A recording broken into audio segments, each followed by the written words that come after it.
Hello everyone, welcome back to civil step और मैं हूं डॉक्टर अमन। बच्चे, जैसे आपको पता है हमारा जो पेपर है वो बहुत नज़दीक आ गया है। Just 1 week is left. तो उसी को ध्यान में रखते हुए let's have a quick revision of environmental conventions and summits. अगर हम इस टॉपिक की बात करें तो बहुत इंपॉर्टेंट है। लास्ट ईयर का अगर आप पेपर देखें तो उसमें भी हमारा एनवायरमेंट का जो पोर्शन है उसमें बहुत सारे क्वेश्चन आपके कन्वेंशन से, समिट से, एक्ट्स और लेजिस्लेशन से आए हुए हैं। तो उसी टॉपिक को हमने थोड़ी सी इंपॉर्टेंस रखते हुए let's quickly revise this topic. ज़्यादा टाइम नहीं लेंगे क्योंकि बहुत time is very important for you people as of today. तो क्विकली रिवाइज करते हैं। अब इसमें हमने जनरली करना क्या है, अगर हम लास्ट ईयर का पेपर देखें और पिछला ट्रेंड देखें तो बहुत ज़्यादा इन डेप्थ नहीं पूछा गया है। दो जनरली हमने वो इन डिटेल अपने लेक्चर्स में सब कवर किया है, हमने एक एक कन्वेंशन को बहुत डिटेल में किया हुआ है।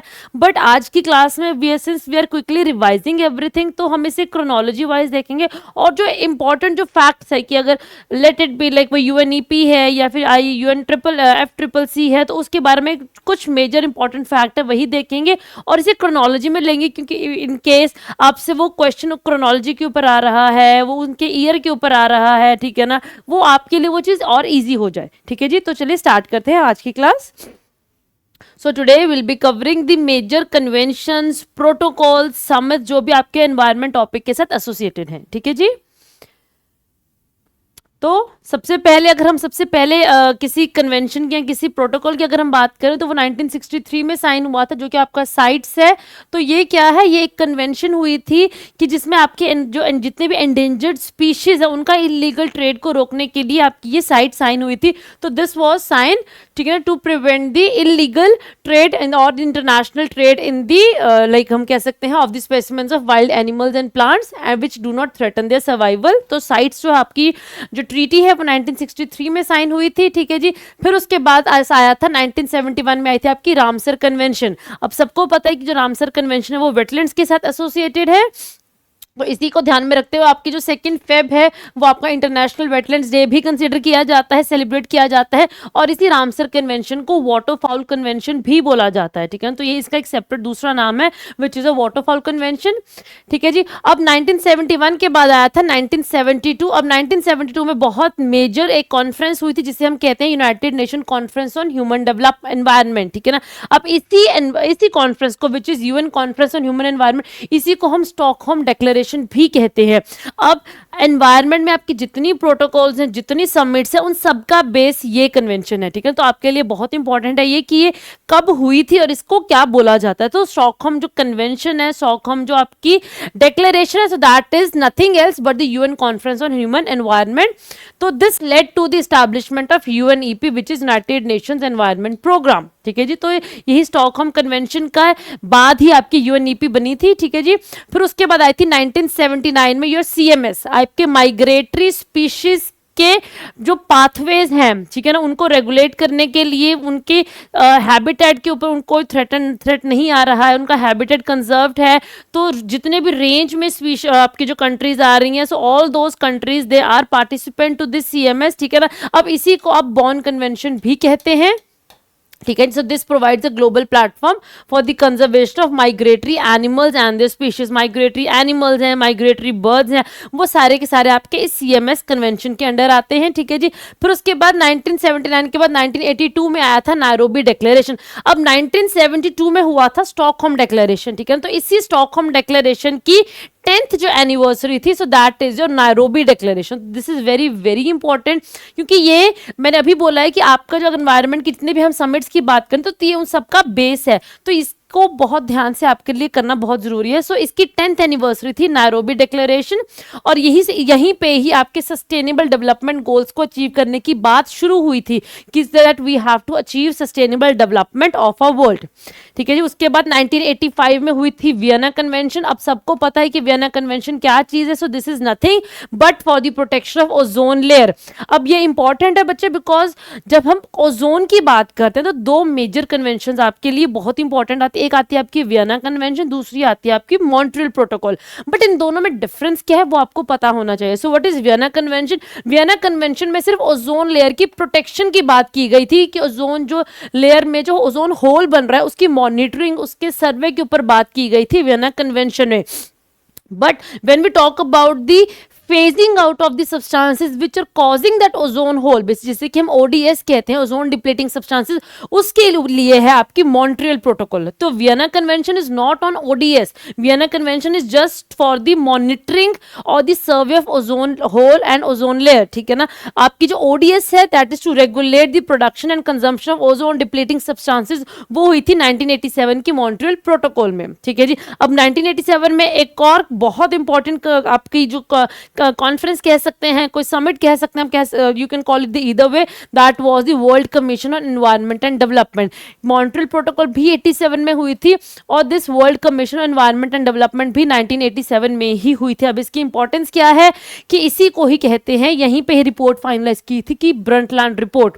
अब ये आपके लास्ट ईयर के पेपर में भी आया हुआ है, ठीक है जी। सो दिस ब्रंटलैंड रिपोर्ट हुई थी। सो इसी को हम कहते हैं अवर कॉमन फ्यूचर, और इसी के बाद ही the sustainable development concept as a concept came into being, ठीक है ना। तो सस्टेनेबल डेवलपमेंट क्या है, how can we achieve sustainable development, what is Brundtland report, what is our common future, तो ये सब कुछ इस 1987 की World Commission on Environment and Development के बाद ये फाइनलाइज किया गया था, ठीक है जी। तो आई होप आपको एक मेथड ये अच्छा लग रहा है कि हम एक क्रोनोलॉजी वाइज कर रहे हैं, और एक जितना भी आपके लिए इंपॉर्टेंट है प्रीलिम्स के हिसाब से जैसे आपसे क्वेश्चंस पूछे जाते हैं हम उसी पैटर्न में कर रहे हैं। इंपॉर्टेंट क्या है कि किस साल में कोई कन्वेंशन साइन हुई और वो किसके लिए है कन्वेंशन, तो यही जनरली आपसे पूछा जा रहा है। But in detail if you are worried कि हाँ आपको इसे डिटेल में भी पढ़ना है, तो वो हमारे ऑलरेडी लेक्चर्स हैं इस चीज के ऊपर, जिसमें हमने इन सबको अकेले अकेले को बहुत डिटेल में किया हुआ है। आज की क्लास में we are discussing it in a chronology manner कि हाँ अगर आपसे पेपर में जैसे पेपर में क्वेश्चंस फ्रेम किए जाते हैं, आज की क्लास हमारी उसी ऊपर बेस्ड है, ठीक है जी। वो 87 में हुई थी आपकी दिस ब्रंटलैंड रिपोर्ट, ठीक है जी। फिर उसके बाद 1989 में हुई थी आपकी बेसल कन्वेंशन। अब बेसल कन्वेंशन किसके ऊपर थी, to control the transboundary movement of hazardous waste and their disposal. जितने भी आपके हजार्डस वेस्ट हैं, केमिकल्स हैं, आपका ई वेस्ट है, ऑल दोस केमिकल्स, उसकी जो ट्रांसबाउंड्री मूवमेंट को कंट्रोल करने के लिए है आपकी ये बेसल कन्वेंशन, ठीक है जी। अब इस चीज का आपने ध्यान रखना है कि इस बेसल कन्वेंशन में सभी केमिकल्स इंक्लूड किए जाते हैं except your radio waste. Radioactive waste इस बेसल कन्वेंशन का पार्ट नहीं है, बिकॉज जो आपका जितना भी रेडियो एक्टिव वेस्ट है उसके लिए एक अलग से कन्वेंशन है और अलग से आपकी प्रॉपर एक सेटअप और एक फ्रेमवर्क बनाया गया है। तो ये radioactive waste is not a part of this Basel convention, ठीक है जी। और ये साइन हुई थी आपकी 1989 में, ठीक है जी। फिर उसके बाद आता है द ईयर 1992। अगर हम पीछे देखें तो 1972 में हुई थी आपकी स्टॉकहोम डिक्लेरेशन, ठीक है जी। उसकी 10th एनिवर्सरी थी आपकी नायरोबी डिक्लेरेशन, ठीक है जी। उसकी 20th एनिवर्सरी की अगर हम बात करें तो 20th anniversary was celebrated in the form of your United nation conference on Environment and development, जिसे कि हम कहते हैं अर्थ समिट और आपका रियो कॉन्फ्रेंस। ये ब्राजील में हुई थी, आपके जो शहर है रियो डी जनेरियो वहां पे हुई थी। तो इसी वजह से रियो समिट भी बोला जाता है, रियो कॉन्फ्रेंस भी बोला जाता है, अर्थ समिट भी बोला जाता है, ठीक है जी। स्टॉकहोम +20 भी बोला जाता है क्योंकि उसकी 20th एनिवर्सरी की सेलिब्रेशन हुई थी यहाँ पे। अब इस कॉन्फ्रेंस में बहुत मेजर आउटकम निकले गए थे, ठीक है ना, उसको हम देख लेते हैं। So what were the major outcomes of this Earth Summit. So सबसे पहला है आपका UNFCCC। UNFCCC का मेजर काम है to work on the climate change. तो क्लाइमेट चेंज के साथ एसोसिएटेड जितना भी आपके फ्रेमवर्क बना है, जितने भी आपके कन्वेंशन हुए हैं, COPs होती है, वो आपके सारे के सारे UNFCCC के अंडर ही होते हैं। हाल ही में COP28 होके हटी है, ठीक है ना। उससे पहले COP27 हुई थी, COP26, then Paris climate deal है, वो COP21 है, तो वो इसी का ही पार्ट है। क्योटो प्रोटोकॉल वो इसी का ही पार्ट है, COP3। तो वो जितने भी आपके जो major Kyoto protocol, Paris agreement के आपने ये चीजें क्लाइमेट चेंज के साथ एसोसिएटेड पढ़ा हुआ है, ग्रीन हाउस गैसेस के साथ एसोसिएटेड जो आपने पढ़ा है, वो इसी UNFCCC का ही अंडर पार्ट है। और ये बना था, ये साइन हुआ था, ये अडॉप्ट हुआ था at this Earth summit in 1992, ठीक है जी। फिर आता है आपका UNCBD which is your convention on biological diversity, which is UN convention on biological diversity. तो ये बेसिकली क्या था कि आपके बायोलॉजिकल रिसोर्सेज को कंजर्व करने के लिए, उसको सस्टेनेबल वे में यूज करने के लिए आपका आता है United Nations convention on biological diversity. ठीक है जी। अब इस यूएनसीबीडी ये भी 92 में ही साइन हुई थी, ठीक है ना। इसके दो आगे जाके दो प्रोटोकॉल साइन हुए, एक आता है आपका कार्टाजिना प्रोटोकॉल, ठीक है ना, ऑन बायोसेफ्टी, दूसरा आता है आपका नगोआ प्रोटोकॉल, ठीक है जी। So this is on biodiversity accord. So जो आपका कार्टाजिना प्रोटोकॉल आता है ये this is basically on your LMOs. What is LMOs? Living modified organisms, कि आपने बायोटेक्नोलॉजी का यूज करके किसी पर्टिकुलर माइक्रो ऑर्गेनिज्म को या फिर प्लांट स्पीशीज को मॉडिफाई करके that can be used as a biological warfare also. तो उसकी ट्रांसबाउंड्री मूवमेंट को कंट्रोल करने के लिए है आपका ये कार्टाजिना प्रोटोकॉल, ठीक है जी। सेकेंड है आपका ये नगोआ प्रोटोकॉल। अब नगोआ प्रोटोकॉल क्या है? For example there are some of the countries in the tropical areas, ठीक है ना, which are richly endowed with the biodiversity resources. तो those countries they are using those resources. तो उन resources की equitable sharing का जो प्रोटोकॉल बनाया गया है, जो पूरा का पूरा फ्रेमवर्क बनाया है, वो आता है आपका इस नगोआ प्रोटोकॉल में, ठीक है जी। और ये साइन किया गया था 2010 में, ठीक है जी। उसके अलावा अगर हम बात करें तो 1992 में, फिर उसके बाद सो देयर वाज एक फॉरेस्ट डिक्लेरेशन भी थी कि हमने प्लांट्स को लगाना है, ठीक है ना, डिफॉरेस्टेशन को रोकना है। And then there was something called as agenda 21 that was simply to promote sustainable development. तो अगर क्वेश्चन पूछा जाए व्हाट इज एजेंडा 21, तो agenda 21 is entirely based on sustainable development, ठीक है जी। तो इसके ऊपर एक स्पेशल सेशन हुआ था इन 1997 जिसका बेसिकली आउटकम था जिसे हम कहते हैं अर्थ समिट +5, ठीक है ना। तो अर्थ समिट +5 आता है आपका यूएन जो आपका अर्थ समिट है, ठीक है, जिसका जी basically which is working on your sustainable development.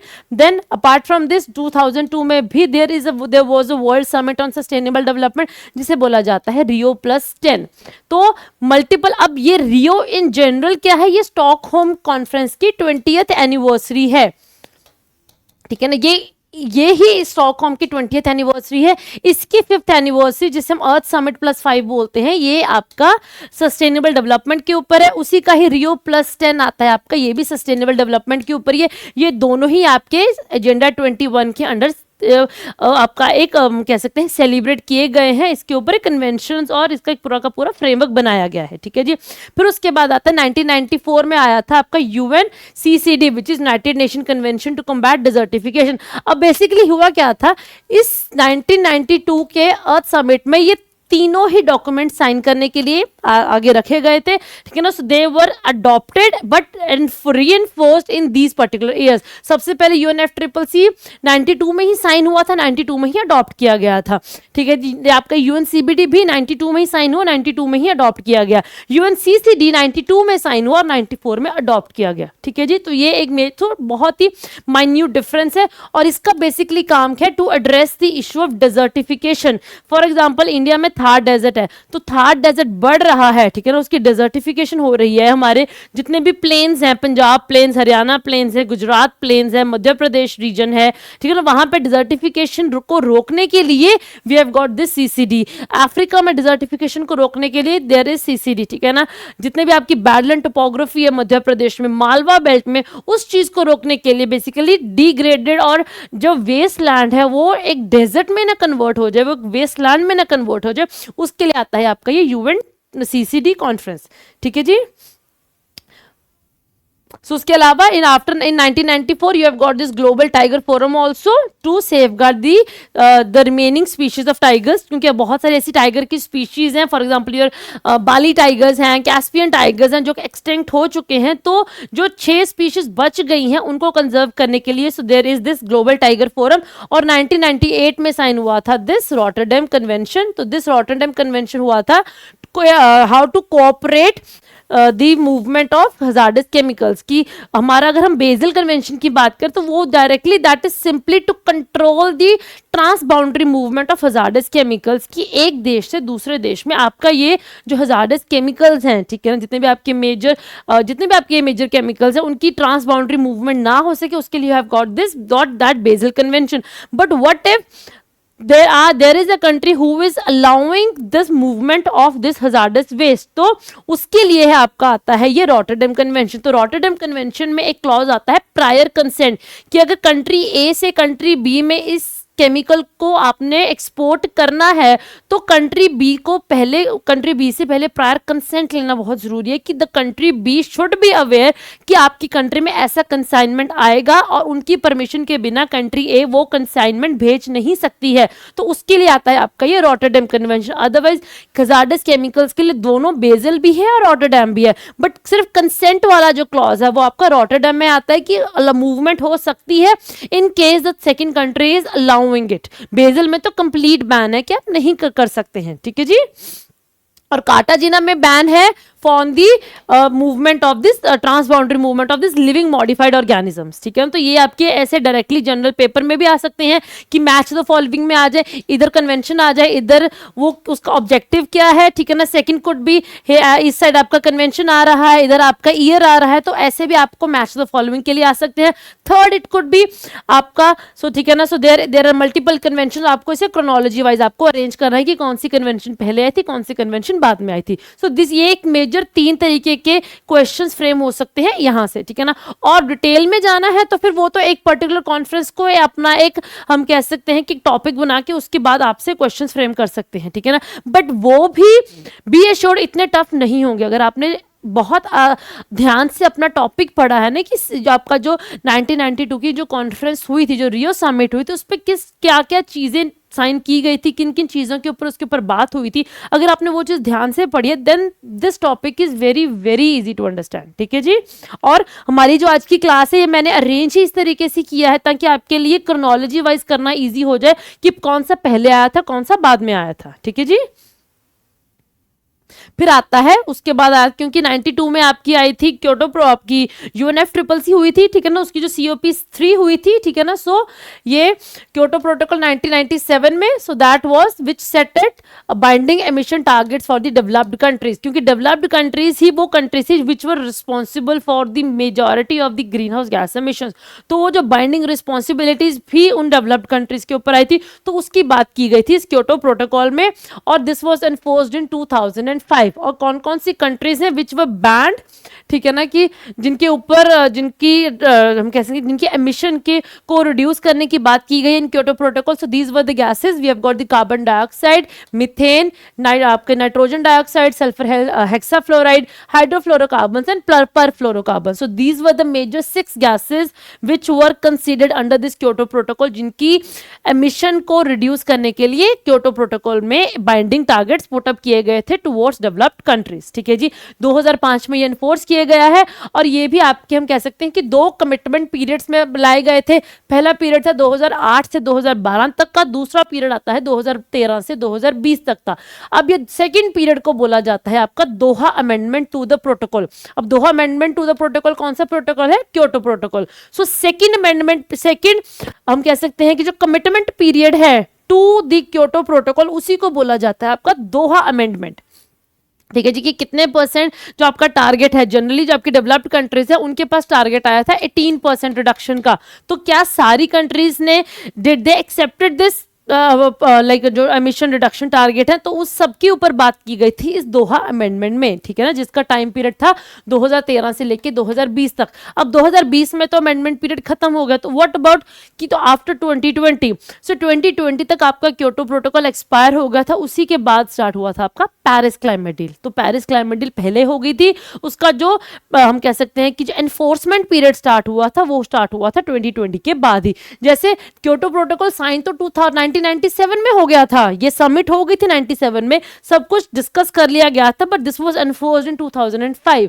उसी तरीके से 2015 में पेरिस एग्रीमेंट हुआ था साइन, बट इसको एनफोर्स किया गया था after the expiry of this second commitment period of this Kyoto Protocol. Okay जी। तो क्योटो प्रोटोकॉल 97 में हुआ था। उसके बाद आते 2000 में हुई थी आपकी यूनाइटेड नेशंस मिलेनियम डिक्लेरेशन। अब this millennium declaration was it focused on millennium development goals, ठीक है। तो आपने ये millennium development goals, sustainable development goals के बारे में पढ़ा होगा, सुना होगा। तो मिलेनियम सस्टेनेबल डेवलपमेंट गोल्स तो अब हो रहा है, इससे पहले हुआ था आपका मिलेनियम डेवलपमेंट गोल्स। तो उसकी कॉन्फ्रेंस थी यही यूनाइटेड नेशंस मिलेनियम डिक्लेरेशन, जो कि हुई थी आपकी द ईयर 2000 में, ठीक है जी। 2001 में 2001 में हुई थी स्टॉकहोम कन्वेंशन।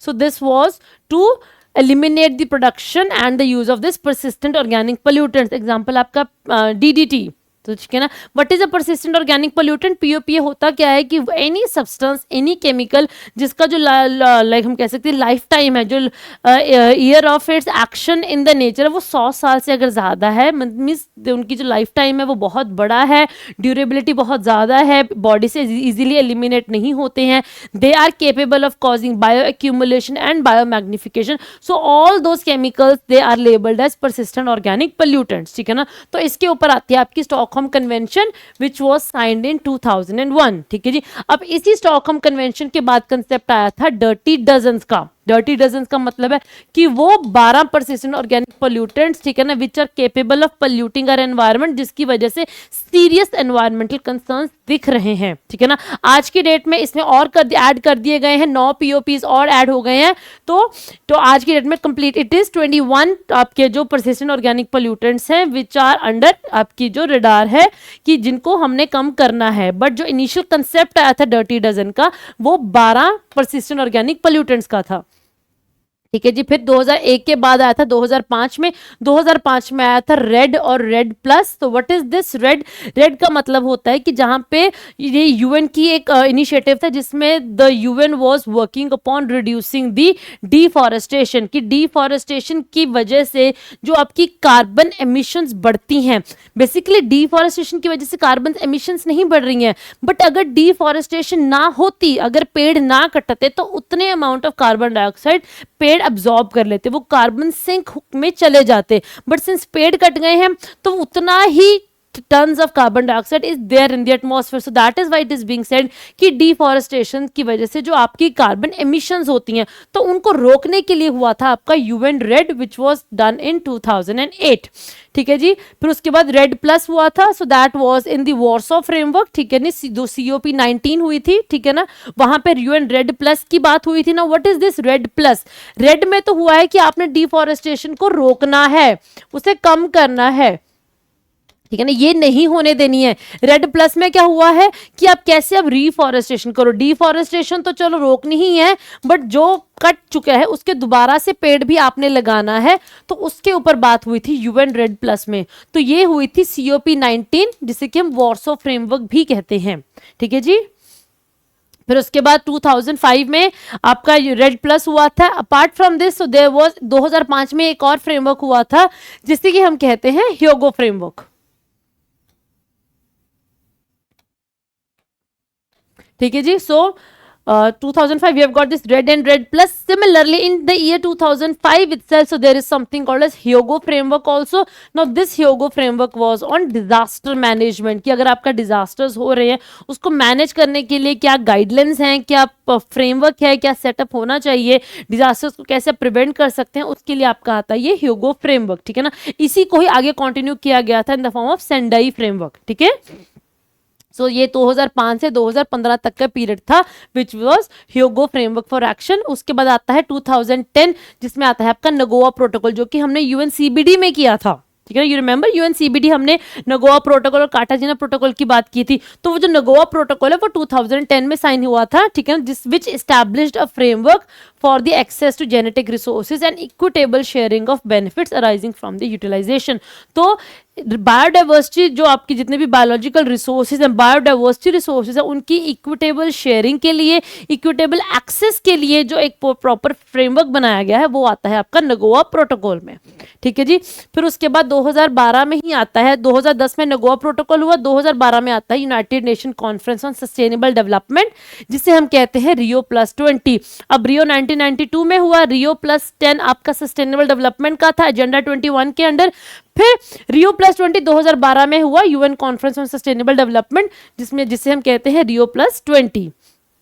ठीक है जी। सो इसकी जो रिपोर्ट थी उसे हम कहते हैं द फ्यूचर वी वांट, ठीक है ना, which led to the establishment of sustainable development goals. ठीक है जी। एजेंडा 21 से स्टार्ट हुआ था सस्टेनेबल डेवलपमेंट का कंसेप्ट, जो कि 1992 की आपकी रियो समिट में स्टार्ट हुआ था। So this everything culminated 2002 the year 2000 में मिलेनियम डिक्लेरेशन हुई थी, जिसमें मिलेनियम डेवलपमेंट गोल्स की बात की गई थी। 2012 में हुई थी UN conference on sustainable development which is called as your Rio +20, and इसको हम कहते हैं, इसकी रिपोर्ट को बोला जाता है द फ्यूचर वी वांट, और इसका ही एंड रिजल्ट था आपके the laying out of your sustainable development goals. अब ये सस्टेनेबल डेवलपमेंट गोल्स आपके पेपर के लिए बहुत इंपॉर्टेंट है, तो काइंडली आप वो फोटोग्राफ डाउनलोड कर लीजिए बच्चे, जहां पे सारे सस्टेनेबल डेवलपमेंट गोल्स लिखे हुए हैं कि what is SDG number 1, what is SDG number 2। ये डायरेक्टली ना मैच द फॉलोइंग में आते हैं कि एक गोल होगा और वो किसके ऊपर बात कर रहा है, वो डायरेक्टली मैच द फॉलोइंग के ऊपर क्वेश्चन फ्रेम होता है आपका। ठीक है जी।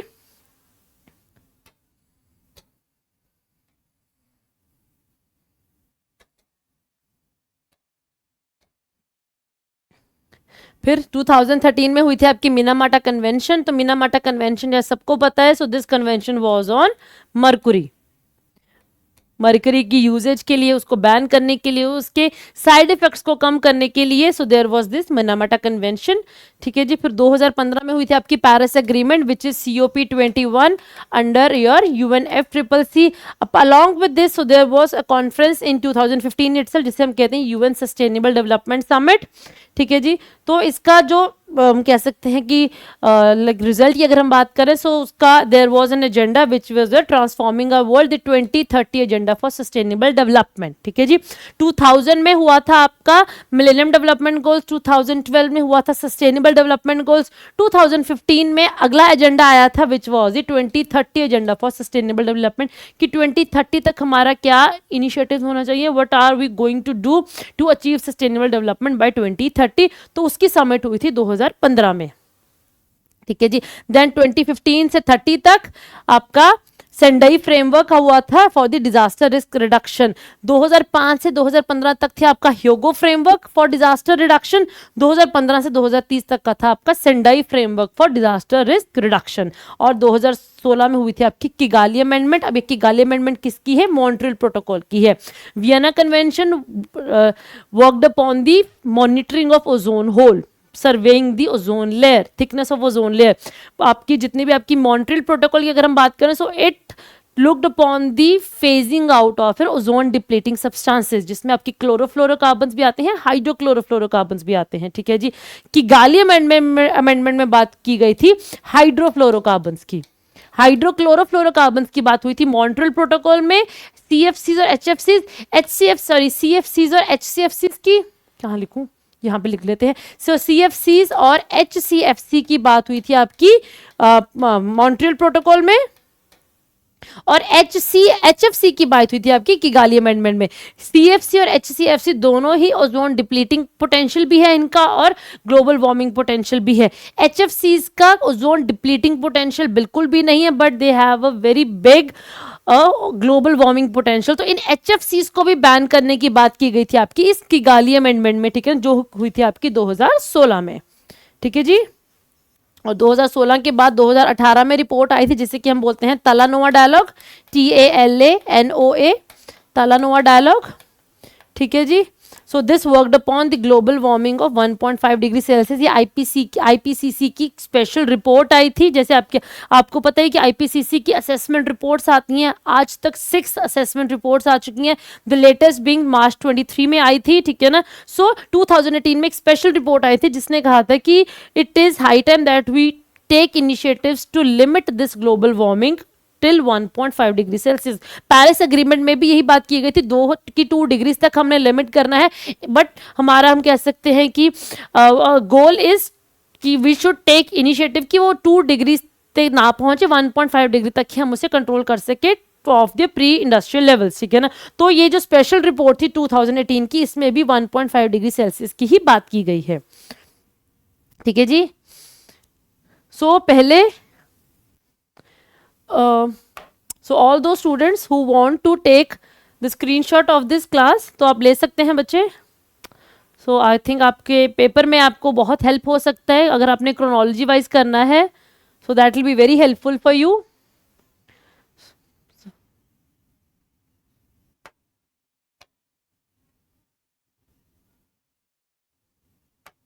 हाँ जी बच्चे, so you can take the, आप स्क्रीनशॉट ले सकते हैं, आपके पेपर के लिए बहुत इंपॉर्टेंट है. So this is everything you need in the environmental conventions and protocols. ठीक है ना, ये क्रोनोलॉजी वाइज है. So you can take simply take the photograph of the slide. आप इसी को ऐसे लर्न कर लेंगे ना, तो ठीक है, I believe majority of the question you will be able to solve. ठीक है जी. सो दिस इज दी, यहाँ से 63 से स्टार्ट हुआ है.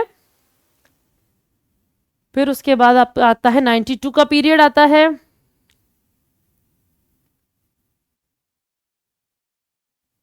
So this is the second slide. ठीक है जी. So you can take the screenshot of this also. फिर आता है आपका टिल 2016 का किगाली अमेंडमेंट है. तो ये भी उसी तरीके से क्रोनोलॉजी वाइज ही है, तो आप इसका भी फोटोग्राफ ले सकते हैं. So it will be, I believe it will be very helpful for you while revising.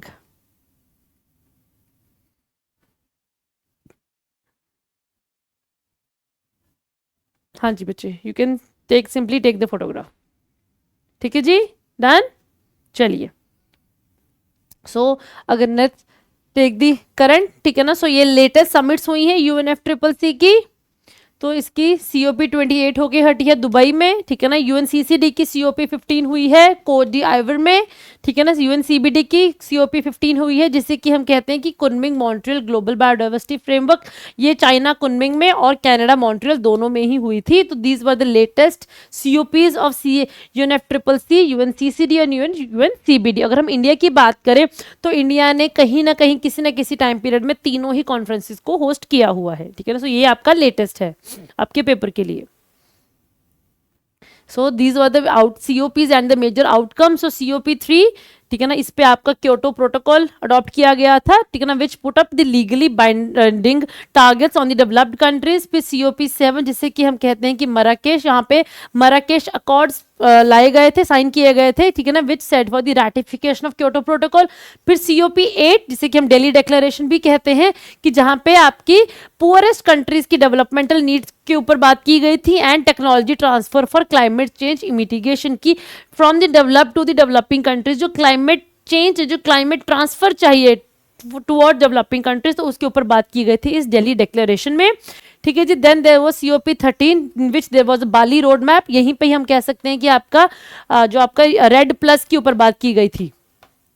ठीक है जी. Then COP 14, so that was the adaptation fund लाया गया था अंडर द क्योटो प्रोटोकॉल, कि जितने भी आपके डेवलप्ड कंट्रीज हैं, so they will be depositing the fund.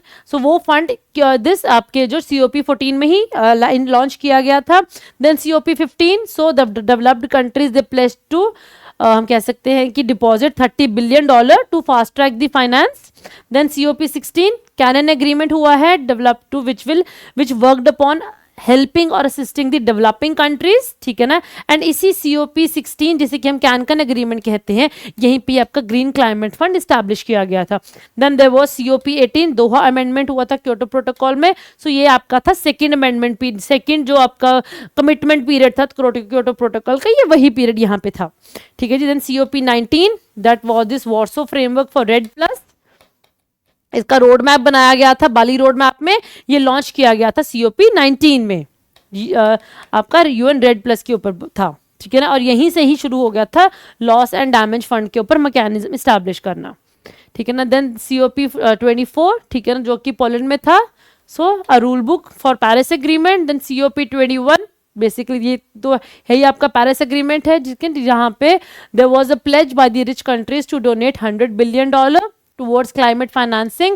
फिर there was in COP 26 Glasgow में हुई थी, जहाँ पे India announce its net zero target of 2070. ठीक है ना. इसमें हमारे कंट्री ने पंचामृत अपना ले डाउन किया गया था. तो वो आपको पता होना चाहिए कि हमारे इस पंचामृत के 5 एलिमेंट्स क्या हैं, बहुत इंपॉर्टेंट है आपके पेपर के लिए. ठीक है जी. देन COP 27 22 में हुई थी, 2022 में हुई थी, ये आपके इजिप्ट में हुई थी, जहाँ पे लॉस एंड डैमेज फंड की बात की गई थी.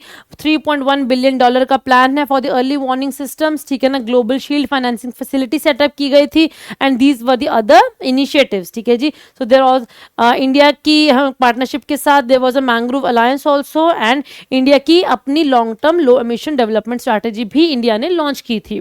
Then coming to the COP 28, बहुत बहुत इंपॉर्टेंट है आपके पेपर के लिए, क्योंकि हमारा 30 को पेपर है, तो लास्ट ईयर जो लास्ट COP होके हटी है वो दिस COP 28 ही हुई थी, तो ये बहुत इंपॉर्टेंट है आपके लिए, ठीक है ना। सो कौन कौन से मेजर आउटकम्स थे, that is first was the transition from the fossil fuel, कि हमने फॉसिल फ्यूल को खत्म करना है। So almost nearly 200 countries to transition from the fossil fuels, कि हम वो कंट्रीज नॉन रिन्यूएबल से रिन्यूएबल जो सोर्सेज है वहां पे जाने की बात हुई है। So then there was global renewable energy efficiency pledge also, loss and damage fund की बात की गई थी, and there were commitments of $100 million की कमिटमेंट होके हटी है। There was a global goal on adaptations, global cooling pledge also, that like 66 governments they signed to reduce the cooling related emissions, ठीक है ना। Then there was a declaration on triple nuclear energy coal transition accelerator CHAMP initiative, ठीक है ना, which was the coalition for high ambition multi-level partnership. Then climate financing, जिसमें developing countries को $500 billion दिया जाएगा by 2025, ठीक है ना। So these were the major outcomes of COP28. Now India led initiatives कौन कौन से COP28 में, पहले है आपका GRCA which is Global River Cities Alliance, and second is this Green Credit Initiative. तो ये दोनों इनिशिएटिव्स इंडिया ने इनिशिएट किए हैं, तो ये बहुत इंपॉर्टेंट है आपके प्रीलिम्स के लिए, ठीक है जी, क्लियर है।